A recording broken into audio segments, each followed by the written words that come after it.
স্বামীর আবদারে আজকে দুপুরে রান্না করলাম পোলাও, সাথে ছিল রোস্ট, আর সকালে নাস্তা করলাম গরুর মাংস দিয়ে রুটি। তো পুরো ভিডিওটা দেখতে থাকুন, আশা করি ভালো লাগবে। হ্যালো এভরিওয়ান, আসসালামু আলাইকুম, কেমন আছেন সবাই? তো কালকে মেহমানরা চলে গেছে গতকাল, তো গরুর মাংস আর পোলাও রান্না করছিলাম। তো গরুর মাংস কিছুটা ছিল, তো গরুর মাংস দিয়ে আজকে সকালে নাস্তা করে নিলাম। আর আপনাদের ভাই আর নাস্তা এখানে দিয়ে দিছি আলু ভাজি, গরুর মাংস আর রুটি। সে কোনো রকম খাবেই না, তারপরও জোর করে একটু দিয়েছি। আর কালকে রান্নাবান্না করছিলাম সেগুলো ছিল, তো এগুলো দিয়ে দুপুরের রান্নাবান্না মানে দুপুরের খাওয়া দাওয়া শেষ করে তারপরে রান্না করতে আসলাম।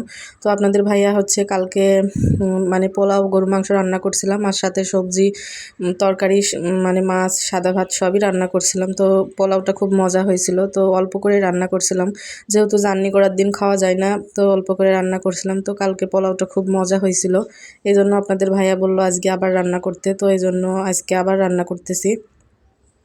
তো বললো যে পোলাও রান্না করো আর সাথে হচ্ছে মুরগির রোস্ট রান্না করো। তো এই তো এখানে আমি গোটা মশলা দিয়ে চাল ভেজে নিলাম, হচ্ছে আদা রসুন বাটা দিয়ে চাল দিয়ে ভেজে নিলাম। তো তারপরে এই তো গরম পানি দিয়ে দিলাম, তারপরে কাঁচামরিচও দিয়ে দিছিলাম। এই তো এখানে পোলাওটা সেদ্ধ হয়ে গেছে, তো এর উপরে আমি হচ্ছে পেঁয়াজ বেরেস্তা দিয়ে দিব।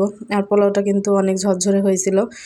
আর পোলাওতে আমি একটু তেল কম দেওয়ার চেষ্টা করি, পোলাও তো এমনিতেই বেশি খাওয়া যায় না, আর তেল মশলা রোস্টেও যেহেতু মশলা বেশি থাকে, তার উপর পোলাওতেও যদি তেল বেশি দিই তাহলে কিন্তু খেতে ভালো লাগবে না, মানে খাওয়া যায় না আর কি।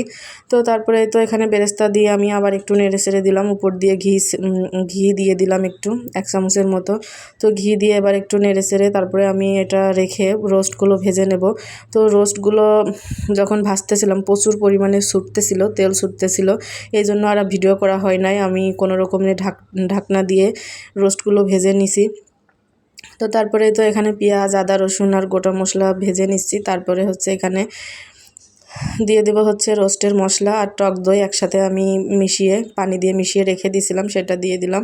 তো এইভাবে করে আমি মশলাটা কষিয়ে নিব। তো কষিয়ে নেওয়ার পরে তারপরে হচ্ছে একটুখানি মরিচের গুঁড়া দিব, আর হচ্ছে একটু সস দিব, দিয়ে তারপরে কষিয়ে নিব। আর হচ্ছে পানি দিব না, তো মশলার সাথে মাংসটা আমি কষিয়ে নিব। কষিয়ে নিয়ে তারপরে দুধ দিয়ে দিব, মানে লিকুইড দুধ দিব না, দিব হচ্ছে গুঁড়ো দুধ দিলে হচ্ছে ছানা কাটে না আর কি।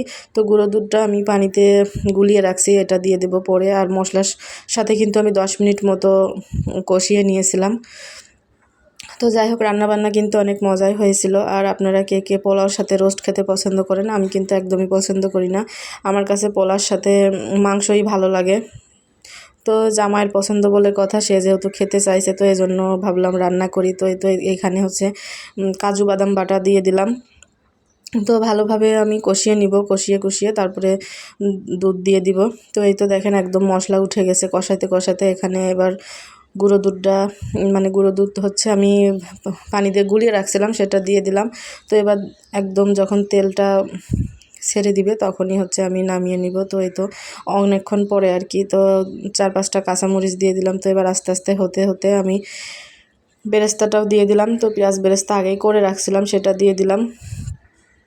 তো আপনারা কে কে এভাবে রোস্ট রান্না করেন অবশ্যই জানাবেন। আমি কিন্তু রোস্ট বেশি একটা রান্না করি না, যেহেতু আমি পছন্দ করি না। বেশিরভাগ সময় আমি কিন্তু নেট দেখে রান্না করতেছিলাম, এখনও কিন্তু ইউটিউব দেখতেছিলাম আর রান্না করতেছিলাম। আর সব শেষে এই তো দিয়ে দিলাম হচ্ছে ঘি। তো রান্নাটা কিন্তু শেষ হয়ে গেছে। তো আমার মতো কে কে পোলার সাথে মাংস খেতে পছন্দ করেন অবশ্যই জানাবেন। আমি তো রোস্টের সাথে একদমই পছন্দ করি না। এই তো আপনাদের ভাইয়াকে খাবারটা দিয়ে দিলাম। তো এই ছিল আজকের ভিডিও। আল্লাহ হাফেজ।